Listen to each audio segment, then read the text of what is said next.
Hello बच्चों, कैसे हैं आप सब। एकदम बढ़िया। मैं दीपक पटेल, हम सबके channel study with Deepak Patel में आपका स्वागत करता हूं। तो चलिए, आज का जो लेक्चर हमारा लेक्चर नंबर 3 है। मतलब ये 3 लेक्चर है। इससे पहले हमने वाइट सेवर्ट लॉ पढ़ा था, उससे पहले हमने इंट्रोडक्शन पढ़ा था चैप्टर का। ठीक है बच्चों, इस लेक्चर में अपन करेंगे, ध्यान से सुनिएगा, intensity of magnetic field due to a long straight current carrying conductor. Conductor को आप वायर समझ लीजिए, ऐसे वायर। ठीक है, कंडक्टर को हम वायर बोलते हैं, मतलब जिसमें से इलेक्ट्रिसिटी पास हो जाए उसे हम कंडक्टर बोलते हैं। ठीक है बच्चों, ध्यान रखिए इस बात को। ये हमारा डेरिवेशन है। हो सकता है हम इस लेक्चर में एक ही डेरिवेशन करा पाएँ, क्योंकि आपको पता होगा कि मेरा जो लेक्चर होता है वो एक लेक्चर 15 से 18 मिनट के बीच का ही होता है। ठीक है, इस लेक्चर में शायद एक ही डेरिवेशन हो पाए। अगर बचता है टाइम तो मैं आपको कुछ इम्पोर्टेंट चीज़ें बता दूंगा। ठीक है, चलिए स्टार्ट करते हैं इस डेरिवेशन को। ये डेरिवेशन 4 नंबर में आ सकता है, इसलिए मैं आपको करा रहा हूँ, वरना मेरे को कोई शौक नहीं था इसको कराने का। ठीक है, देखिए, मान लीजिए एक स्ट्रेट वायर ले लिया, इस तरीके से एक स्ट्रेट वायर ले लिया। ये x और ये y, ये मिड पॉइंट है वायर का, ये पॉइंट P है, जो आपको हमेशा बताता हूँ कि मैं ऑब्जर्वेशन पॉइंट माना जाता है ये पॉइंट। ठीक है बच्चों, जहाँ से ये लाइन स्टार्ट हुई है उसको O पॉइंट माना। अब ये पॉइंट और ये पॉइंट को A पॉइंट माना, इसको B पॉइंट माना। फिर इसकी डिस्टेंस यहाँ से dl इसलिए क्योंकि हमने स्मॉल सरफेस लिया है। ठीक है बच्चों, O से P तक की डिस्टेंस d है।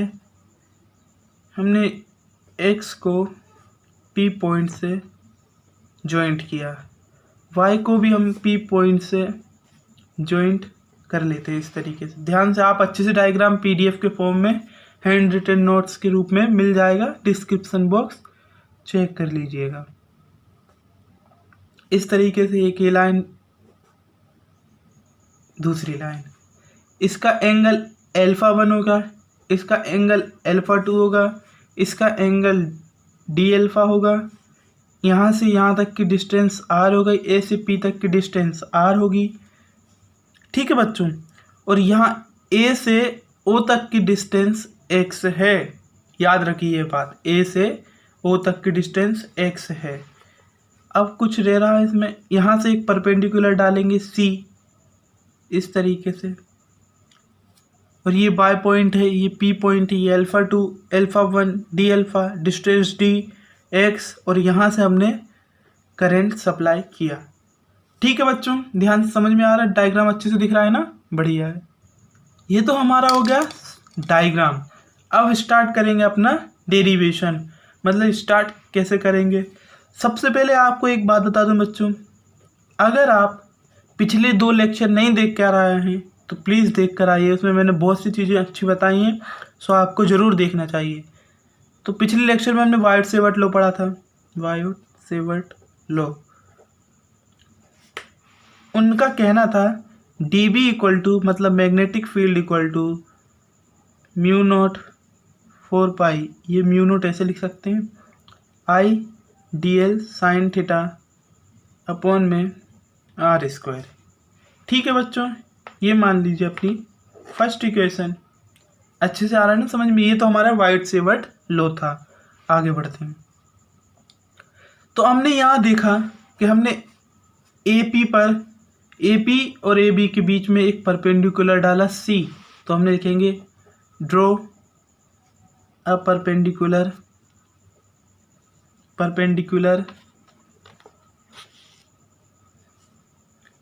ए C from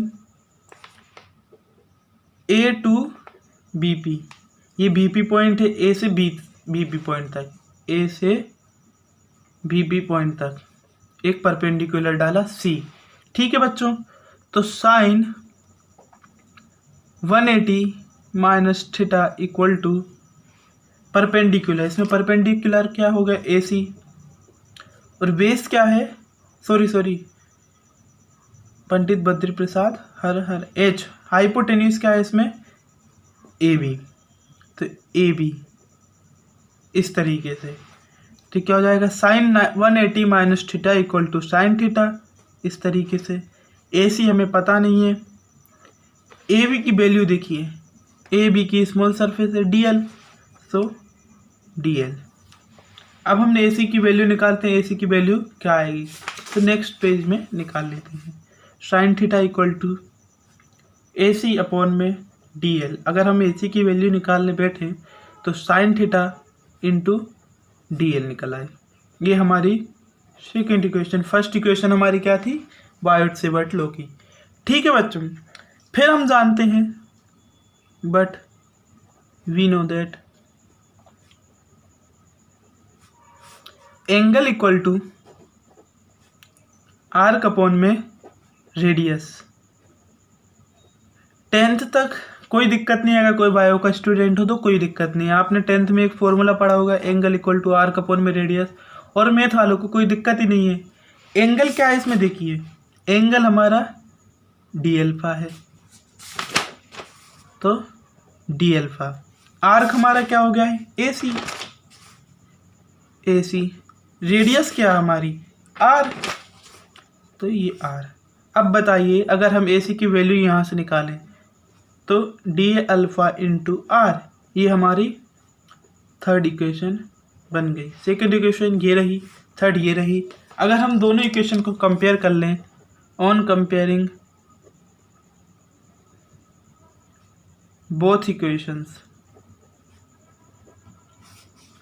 sorry on comparing second and third equation. Both इसलिए नहीं लिख सकते क्योंकि हमें पता नहीं है फर्स्ट वाली लिख रहे हैं या थर्ड सेकेंड वाली, इसलिए मैंने इक्वेशन सेकेंड एंड थर्ड को कंबाइन किया।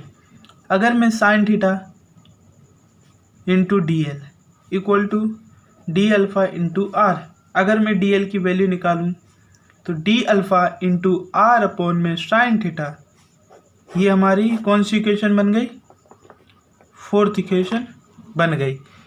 ठीक है बच्चों, आगे बढ़ते हैं। अब यहाँ से देखिए in triangle A P O, मतलब ए पी ओ, ठीक है, ए पी ओ इस तरीके से। तो यहाँ कोस alpha equal to Pandit Badri, मतलब बेस। बेस क्या है इसमें ओ पी डी, मतलब ओ पी हर हर बोले एच, एच इसमें क्या हो गया ए पी, इसमें एच ए पी हो गया। तो कोस एल्फा ओ पी की वैल्यू देखिए डी अपॉन में ए पी की वैल्यू क्या है आर। ठीक है बच्चों, आर। अगर मैं डी को इसके नीचे ले आऊं तो कोस एल्फा अपॉन में डी इक्वल टू 1/r, ये हमारी बन गई फिफ्थ इक्वेशन। ठीक है बच्चों, फिर से देख लीजिए सेकंड, थर्ड, फोर्थ और ये फिफ्थ इक्वेशन। आगे करते हैं।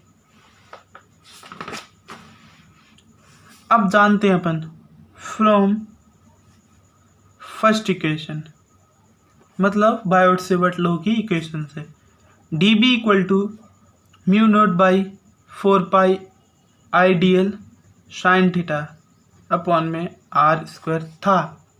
आपको पता है अगर मैं साइन थीटा की वैल्यू 90 डिग्री रख दूं तो बताइए क्या होगा, D B equal to mu naught by 4 pi I D L बचा अपॉन में आर स्क्वायर बचा। ठीक है बच्चों, लेकिन एक बात बता दूं, अगर साइन थीटा की वैल्यू नहीं रखते हैं तो कोई दिक्कत नहीं है। अगर रख भी देते हैं तो भी कोई दिक्कत नहीं। देखिए अगर मैं मान लीजिए अगर यहाँ वैल्यू ना रखूँ तो साइन थीटा ऐसे ऐसा कैसे ही रहेगा। तो यहाँ अब हम D B equal to mu naught 4 pi लिखें। आई डी एल की वैल्यू क्या थी, D alpha into R, D alpha into R upon में क्या था इसके साइन थीटा, साइन थीटा। ये R square as it is रखेंगे, R square into sine theta. अगर मैं साइन थीटा से साइन थीटा कैंसिल कर दूं तो बच क्या रहा, देखिए D B equal to mu note by 4 pi आई, और ये एक आर से एक आर कैंसिल हो गया तो डी अल्फ़ा अपॉन में आर बच रहा है। इस तरीके से आगे देखिए, अब हमें पता है 1/r, ये 1/r ही हुआ ना, अगर मान लीजिए इंटू 1/r ऐसा कर सकते इसको। So mu naught by 4 pi I D alpha 1/r की वैल्यू देखिए cos theta cos alpha upon में डी, तो ऐसे रख देंगे कोस अल्फ़ा अपॉन में डी। ये हमारी इक्वेशन मान लीजिए कौन सी हो गई है, 5th, और ये 6th इक्वेशन। ये हमारी 6th इक्वेशन हो गई। इस तरीके से अगर हम इसको अच्छे से लिखना चाहें तो mu naught 4 pi I D alpha into cos alpha upon में डी, इस तरीके से, ठीक है। अब हम जानते हैं ये तो हमारा स्मॉल मैग्नेटिक फ्लक्स निकला, ये सॉरी स्मॉल मैग्नेटिक फील्ड निकली, डी भी मतलब स्मॉल। अब हमें टोटल मैग्नेटिक फील्ड निकालनी है इस वायर की, सो हम निकालते हैं। टोटल के लिए हम इंटीग्रेट करते हैं, so integrate D B equal to integrate mu naught 4 pi I D alpha into cos alpha upon में डी।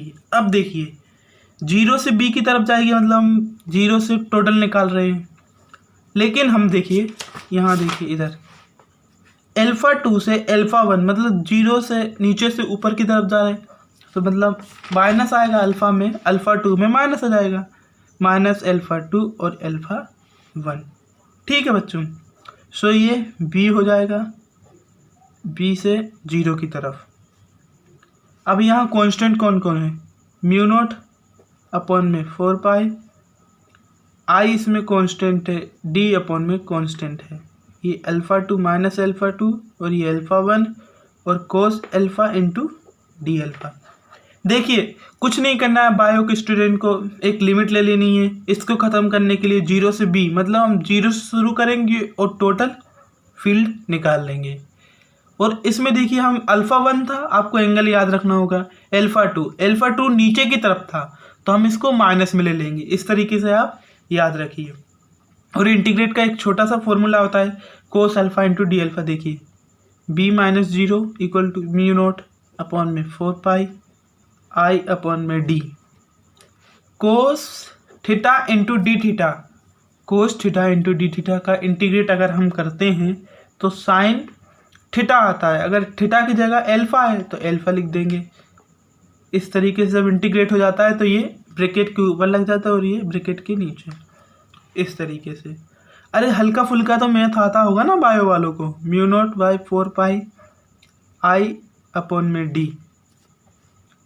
अपर लिमिट, मतलब अपर लिमिट क्या है, अल्फ़ा 1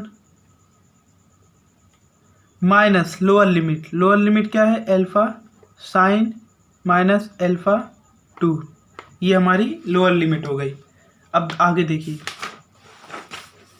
b इक्वल टू, सही से दिख रहा है ना अच्छे से, हाँ अब सही आ रहा है। यहाँ क्या था, म्यू नोट 4 पाई आई था अपॉन में d था। अब यहाँ देखिए साइन अल्फ़ा तो 1 हो गया, माइनस क्या था साइन अल्फ़ा 2, वो भी माइनस का।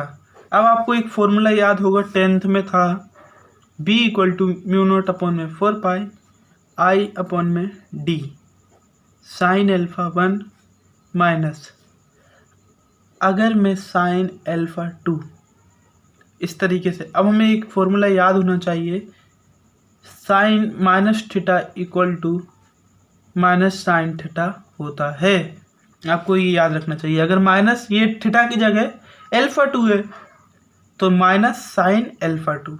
इस तरीके से आप याद रखिए, ये हमारी एक आइडेंटिटी है 10th की, जो कि आपको पता है, अच्छे से पता होगी, ठीक है। So b equal to mu naught 4 pi I upon में D sine alpha 1 minus minus plus sine alpha 2। अगर हम if sine alpha 1 equal to alpha 2 equal to 90 degree रख दें तो क्या होगा, देखिए v equal to mu naught 4 pi I upon में T sine 90 degree plus 90 degree, तो ये क्या हो जाएगा, v equal to mu naught 4 pi I upon में डी साइन 90 मतलब 1 प्लस 1 इक्वल टू टोटल क्या हो जाएगा, mu naught 4 pi 2 I upon में D weber per metre square. ये हमारा मेन डेरिवेशन था। आप पूछेंगे कि हमने 90 डिग्री ही क्यों रखा, ध्यान से सुनिएगा इस बात को। देखिए उसमें एक कंडीशन होती है इसके अंदर, अगर एक इन्फिनाइटली मतलब अनंतता एक लॉन्ग स्ट्रेट वायर लिया जाए और ये पी पॉइंट इसके मिड में मतलब इसके बीच में आ जाए, तब थीटा इक्वल टू 90 डिग्री रखते हैं। एक बात याद रखिए, एक इन्फिनाइटली वायर लीजिए, उसकी जो पी पॉइंट मतलब ऑब्जर्वेशन पॉइंट अगर लाया जाए मतलब बीच में आ जाए, between the centre of the mid point of the किसके मिडिल ऑफ द कंडक्टर के मिड पॉइंट पर आ जाए, तब हम थीटा इक्वल टू 90 डिग्री लेंगे। इसलिए साइन 90 डिग्री लिया था, सो आपको ये प्रूफ हो गया, हेंस प्रूव्ड। देखिए आज का जो लेक्चर है वो 16 मिनट का पहले ही हो चुका है, इसलिए आज के लेक्चर में इतना ही। आने वाले लेक्चर में अपन कुछ नया सीखेंगे। तो आज की वीडियो में इतना ही। थैंक यू बच्चों, हैव अ नाइस डे।